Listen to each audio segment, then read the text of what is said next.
శ్రీకాళహస్తీశ్వర శతకము.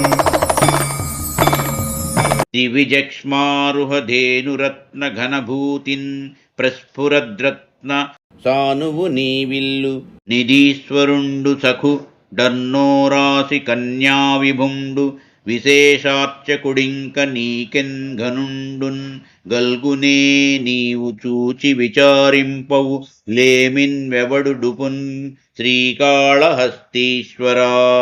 ఓ శ్రీకాళహస్తీశ్వర, కల్పవృక్షము, కామధేనువు, చింతామణి మొదలగు గొప్ప సంపదలచే కూడి ప్రకాశించుచున్న మేరు పర్వతము నీకు విల్లు.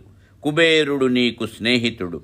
సముద్రుని కుమార్తె లక్ష్మీదేవికి భర్త అయిన విష్ణువు నిన్ను విశేషముగా పూజించునట్టివాడు. ఇట్టి నీకు సాటి అయిన వాడు మరొకరుండునా? ఉండడు. నీవు పరిశీలించి మా దారిద్ర్యమును పోగొట్టకున్నచో మరొకడు ఎవ్వడు పోగొట్టగల్గును?